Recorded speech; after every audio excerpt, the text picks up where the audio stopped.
Assalamualaikum warahmatullahi wabarakatuh. Perkenalkan, nama saya Risti Alfia, kelas 9J SMP Negeri 6 Karawang Barat. Di sini saya akan menjelaskan tentang prinsip kelistrikan dan instalasi listrik. Kelistrikan adalah sifat benda yang muncul dari adanya muatan listrik. Ada dua jenis muatan listrik, yaitu muatan listrik negatif dan positif. Suatu benda bermuatan listrik negatif jika kelebihan elektron dan bermuatan listrik positif jika kekurangan elektron. Secara alami, muatan listrik positif selalu mengalir dari titik berpotensial tinggi ke titik berpotensial rendah. Aliran ini disebut sebagai arah arus listrik konvensional. Akan tetapi, sebenarnya muatan listrik yang bergerak di dalam konduktor bukanlah muatan listrik positif, tetapi muatan listrik negatif atau elektron, dan arah aliran elektron berlawanan dengan arah aliran muatan positif. Instalasi listrik adalah suatu rangkaian yang menghasilkan sebuah aliran listrik, bisa berupa sebuah lampu ataupun sumber listrik.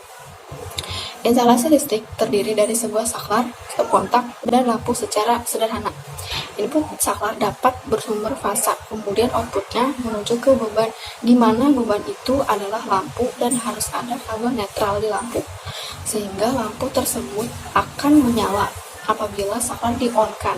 Yang kedua adalah arus listrik AC atau alternating current, adalah jenis arus yang tidak mengalir secara searah, melainkan sebaliknya. Arus listrik DC atau direct current yaitu mengalir secara bolak-balik. Arus DC ini memiliki nilai dan arah yang selalu berubah-ubah dan akan membentuk suatu gelombang sinusoida.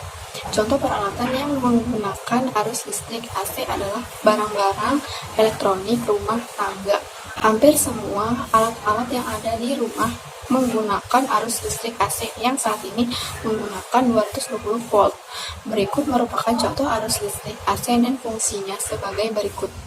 Yang pertama ada kulkas. Kulkas adalah alat yang berfungsi untuk mendinginkan atau mengawetkan makanan. Yang kedua adalah dispenser. Dispenser berfungsi untuk memudahkan seseorang mengakses atau mengambil air minum. Yang ketiga adalah setrika. Setrika listrik adalah sebuah alat elektronik yang berfungsi untuk menyetrika dan melicinkan pakaian kita sehingga lebih rapi dan memperelok penampilan kita. Yang keempat adalah rice cooker. Rice cooker atau penanak nasi adalah alat listrik yang berfungsi untuk menanak nasi, menghangatkan nasi, untuk mengukus, menghangatkan lauk, dan lain sebagainya. Arus listrik DC atau direct current merupakan jenis arus yang mengalir secara searah, yang pada awalnya arus DC diasumsikan mengalir dari kutub positif menuju kutub negatif. Namun kini banyak para ahli dan ilmuwan yang mengatakan bahwa sebenarnya arus listrik DC mengalir dari kutub negatif ke kutub positif. Aliran inilah yang menyebabkan terjadinya lubang-lubang bermuatan positif yang membuatnya seperti terlihat mengalir dari kutub positif ke kutub negatif. Pada arus DC, tegangan listrik memiliki nilai dan arah yang tetap. Berikut merupakan contoh arus listrik DC dan fungsinya sebagai berikut. Yang pertama ada handphone. Handphone berfungsi sebagai media komunikasi. Yang kedua ada laptop. Laptop berfungsi sebagai media yang sangat membantu rutinitas pekerjaan seseorang, terutama bagi mereka yang mobilitasnya tinggi. Yang ketiga ada radio. Fungsi radio adalah untuk menyalurkan informasi dari sumbernya ke para penggunanya. Keempat ada remote. Remote control adalah sebuah alat elektronik yang digunakan untuk mengoperasikan sebuah mesin dari jarak jauh.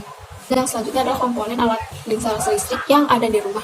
Mungkin ada yang sudah tahu beberapa peralatan listrik yang terpasang di rumah-rumah, seperti saklar, stop kontak, steker, sekering, dan lain-lain. Berikut contoh instalasi listrik dan fungsinya. Yang pertama adalah stop kontak. Stop kontak atau biasa disebut outlet merupakan komponen listrik yang berfungsi sebagai pengarah hubungan antara alat listrik dengan aliran listrik. Yang kedua adalah saklar.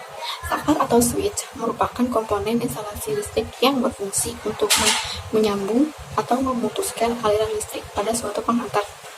Yang ketiga adalah steker.